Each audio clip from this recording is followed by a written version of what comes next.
Hello there. Dr. Bill Crawford here, psychologist, speaker, author of 7 books, host of 2 PBS specials. Here again to bring you another tip on how to help you create the life you want. Specifically, how to use my life from the top of the mind philosophy to bring more clarity, confidence, creativity into everything you do. Today I want to look at the subject of justifiable anger. You know, I think there are times when we find ourselves feeling angry or resentment, and we believe we are justified in that. We can point exactly to what someone said to us or did to us that gives us the right to feel that way. And of course, I would never say we don't have a right to feel however we want to feel. But let's look at what's underneath that justifiable anger, specifically about how it affects us. There's a quote from Doc Childre, who was part of the HeartMath movement not too long ago. He says, you know, it really doesn't make any difference if anger and resentment is justified. The body doesn't make moral judgments, it just responds.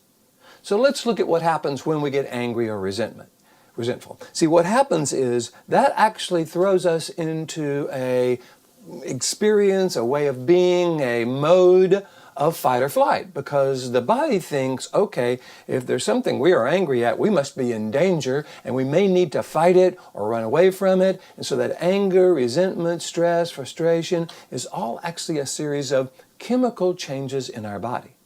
The chemicals, for the most part, are adrenaline, noradrenaline, and cortisol. Cortisol being the big one.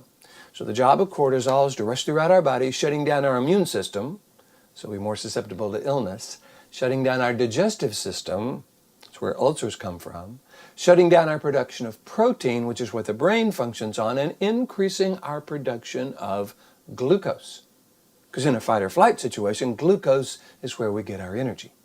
But have you noticed when we feel justifiable anger or resentment, have you noticed it's rarely a situation we can deal with from a fight or flight perspective? I mean, very rarely we're going to go fight that person or even run away from it. So what we do is we sit there and stew in that justifiable anger. And in our mind, it's justifiable because we've justified it. And hey, we may be right, but here's the problem. The body doesn't make moral judgments, it just responds. So it's dumping that adrenaline, noradrenaline, cortisol into our body. It's messing with our heart, it's messing with our blood pressure, it's messing with our health. It's really screwing with our well-being in a way that doesn't really serve us. It puts us in a position of chronic stress. And I'm not sure the person we're angry with, maybe someone cut us off on the freeway or didn't give us a service we want, or maybe it's someone we don't even know. I'm not sure if we want that person to be that important in our life. I'm not sure if we want to give them permission to throw us into that chronic stress. So I think what we want to look at when we're dealing with anger, resentment is, yeah, we have a right to feel it. It's very possibly justified. But is it really something that serves us? Do we really want to dump that kind of chemicals into our body and put us into that fight or flight response when we really can't deal with it either way? Or would we rather look at it differently? What would we recommend to someone we love? Because I think the challenge is when we get angry and resentful, we look for justification. And you know, often whatever we look for, we can find. Sometimes it's easy, sometimes it's not so easy, but we'll find it. But that still doesn't affect how it affects us because in many ways, the body doesn't make moral judgments, it just responds. So if you no longer want to give anger and people who trigger your anger, resentment, the power to throw you into that chronic stress experience, then what we've got to do is make some decisions about how we want to deal with that. Maybe they are telling us it's not someone we want to spend time with. You know, we only have so much time on the earth. There's a thing that says you are the measure of the 5 people you spend the most time with. Maybe this isn't one of those people. Regardless, I think what we want to do is look at that anger, that resentment, and ask ourselves several questions. Number 1, am I doing this on purpose? Did I decide to feel angry? Probably not. Is it really working for me? Is it having the effect I want? Do I really want to put that in my body?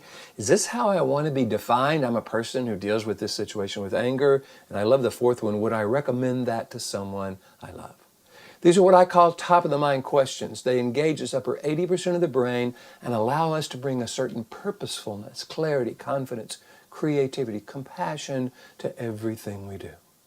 So if you find yourself feeling a little bit more justifiable anger and resentment that works for you, if you want to have more influence in that, I suggest we stop feeding that lower brain and get up into the top of the mind, get up into the neocortex, this upper 80% of the brain, where we make purposeful decisions about who we are and how we are going forward. Hope you're enjoying these videos. If you do, please hit the like button. You know how Facebook, YouTube, Pinterest, love it when you like it. Share it with your friends if you feel it's valuable. Feel free to subscribe to my YouTube channel, friend me on Facebook, follow me on LinkedIn. I try to post one of these each week. Also, if you would like for me to come and talk to your organization about how to have more influence over the kind of chemicals we're putting into our body, the kind of emotions we are feeding, all you got to do is go to my website, BillCrawfordPh.D.com, hit the contact button, let me know what you're interested in. Love to talk with you about that.